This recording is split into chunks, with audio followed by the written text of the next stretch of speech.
ni hizi vitambulisho vya Zanzibar.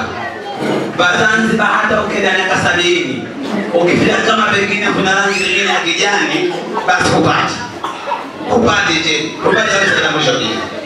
Wewe hata kama shtamu na mshia hata fomu utaleta fomu kila kitu na utapoa usaidikani, lakini kuna miaka 70 ukipata au kupata. Kwa nini? Mimi ninajua kule kenda mwanangu kutafuta vitambulisho huu tena mwaka wa pili au ni mwaka tena kila siku kesho, lakini hapana hatukipati. Kubwa tatizo ni vitambulisho vya Zanzibari, na ndivyo vinavyotusumbua kwa sababu hata ajira tunakosa. Wako wengine wamekosa kupata vitambulisho vya Zanzibari. Asante. Na wanaofanya vurugu ile ni watoto wetu.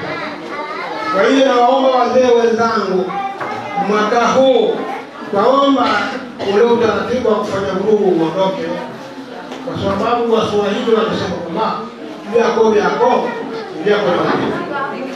nikikupa ile kutekeo, na mifano halisi tushajiona.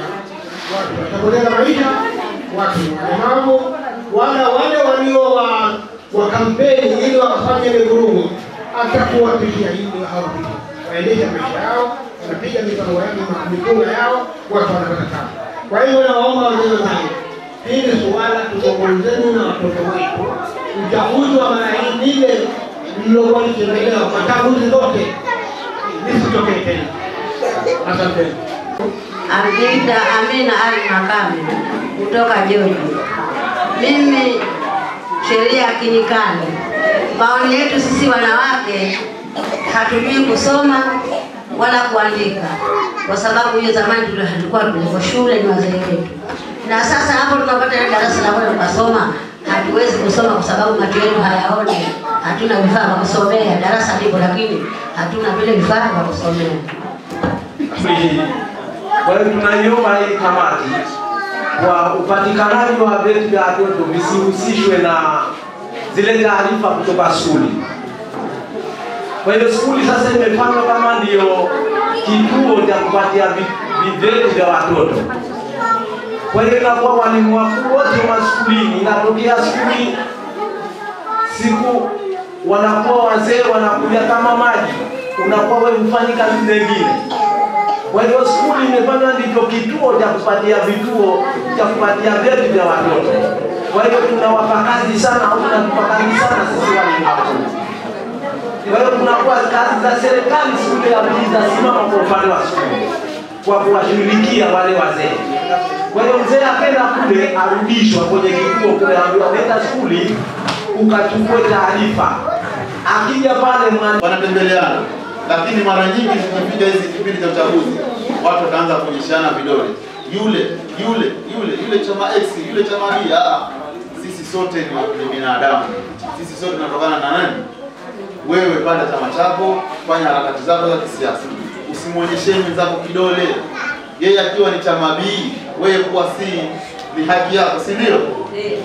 Yule akiwa chama C ni haki yake kuwa, au si haki yake jamani? Katiba ya nchi hii imeturuhusu kila mtu aweze kuwa mwanachama wa chama anachokipenda na kufanya harakati ya chama anachokipenda. Wewe kwa nini muonyeshe mwenzako kidole? Kwa nini umlenge jiwe? Kwa nini umzomee? Hakuna jamani. Kila mtu ana haki sawa ya kuabudu, ana haki sawa ya kupenda chama chote anachokipenda, si ndio? Kwa hiyo tunasisitizana, tunaamshana. Wako watu huko mitongoni watakushajisheni, tukaneni yule, muoneni yule, mzomeni, kamtieni moto, mfanyeni hivi. Hapana, tutakuwa tumeharibu amani kwa mikono yetu. Tunawaomba tusiwe woga wala tusijifiche wala tusijikae pembeni tukanong'ona. Changamoto yoyote tulionayo tunatakiwa tuizungumze hapa, ikiwa kuna matatizo ya vyeti, kuna matatizo ya vitambulisho, watoto ambao wako majumbani wana ulemavu hawapelekwi shule, tunatakiwa watoto tuhamasishe wapelekwe shule, wana haki nao wale wanataka kuwa viongozi. Na sio wazee, kuna haki wanawake kujichagua katika uongozi, kuanzia kwenye mikoba, kwenye kamati zile za miradi iliyoko katika sheria zetu. Pengine hatushirikishwi, lakini sasa tunasikia kuna mradi fulani sheha hashirikishi. Kwa hiyo mnatakiwa nyie tupambane. Kwenye uandikishaji wa vyeti wanakosea. Wewe utapa jina lako kamili, ukishapa jina kamili kama ni Saidi, huku mwisho pengine ile herufi ya i hakuna, ni Saidi tu, au si ndio?